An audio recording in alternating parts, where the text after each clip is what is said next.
So what happens when a member of Trump's cult gets infected with COVID-19? This is fascinating. Check it out. Leave your comments, ding the bell, share it with your friends, and subscribe to our channel. Welcome back. Thom Hartmann here with you. Instead of telling you my story, I want to tell you somebody else's story here for a moment. This is a guy by the name of Tony Green.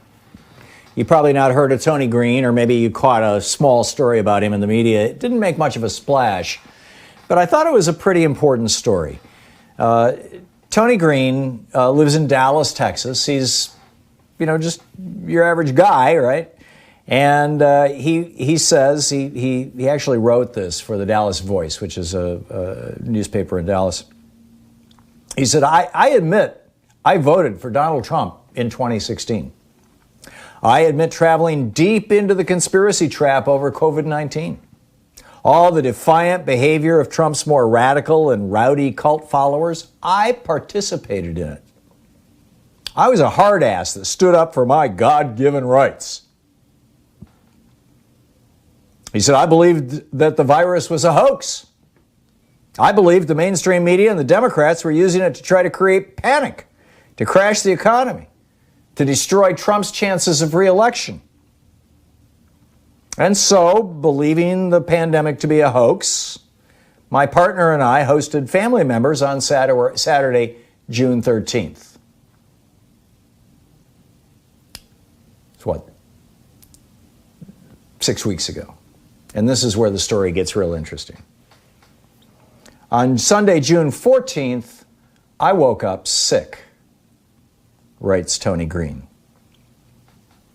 Imagine, he writes, gasping for air with every breath you take, with every step you take.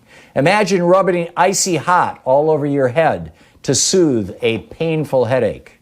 Imagine your eyes in a bowl of water while you're still seeing through them.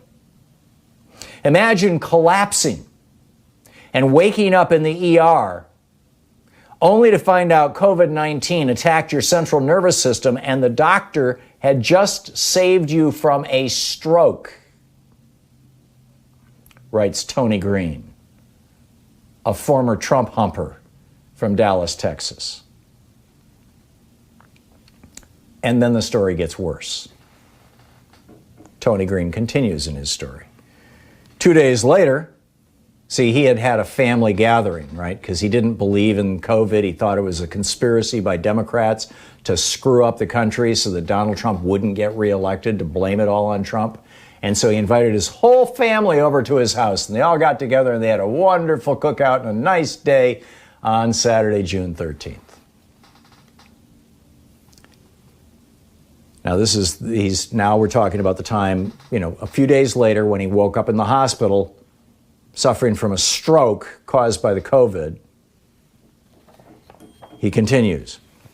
2 days later, my father-in-law's mother got sick. The new mommy and daddy got sick too. We all tested positive for COVID-19. Only the newborn was spared. My father-in-law and I both went to the hospital on June 24th. The virus had attacked my central nervous system and the staff stopped me from having a stroke. He continues, and now he's talking about his mother. As she lay in her hospital bed in the room next door to his, all alone, and died. He says on the day of her funeral, which was July 14th, 5 more of our family members tested positive for the virus. That evening, my father-in-law was put on a ventilator. Green continues, you cannot imagine the guilt I feel. You cannot imagine my guilt at having been a denier, at carelessly shuffling through this pandemic. My guilt at making fun of those wearing masks and social distancing.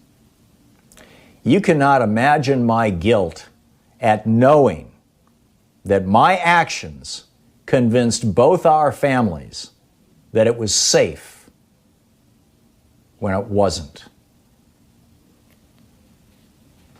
This virus is real, Tony Green of Dallas, Texas writes.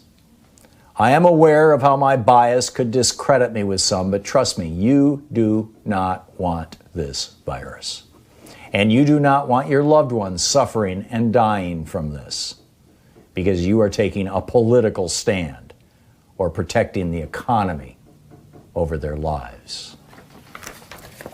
Which brings us back to this absolutely brilliant email that I got from FreedomWorks, which I read to you earlier. And, keep America open. Barney, fake news CNN so-called experts are begging governors to shut down their states again. But it's not just CNN, it's the entire fake news media. Why is one of these groups that was funded by the Koch brothers, that brought us the Tea Party, well, I guess we all know they're bullying America's governors, Barney, into adopting their closed-minded lockdown mentality. It'll put countless Americans out of work again, and America could slide into another Great Depression. Barney, I'm losing sleep at night thinking about that horrific nightmare becoming a terrifying reality. This is the email that I just got yesterday from Adam Brandon, the president of FreedomWorks. And Tony Green is one of the, I don't know if he got FreedomWorks email. I'm not sure whose emails he's got or what he was watching. It would be interesting to have a conversation with him and find out. Was he watching Fox News? I mean, what caused him to be a Trump humper in the first place? There are a lot of people who, back when Trump was saying, China's taking our jobs and China's doing this and China's doing that, who were saying, yeah, Sherrod Brown and Bernie Sanders have been saying that for decades. And so, a lot of reasonable people said, well, maybe he's a racist toad, but, hey, if he's going to stop the hemorrhaging of our jobs, let's try him. Now, I think the majority of those people have defected, shall we say. They're no longer in Trump's camp, and that's the reason why you're seeing the polling numbers that are coming out right now.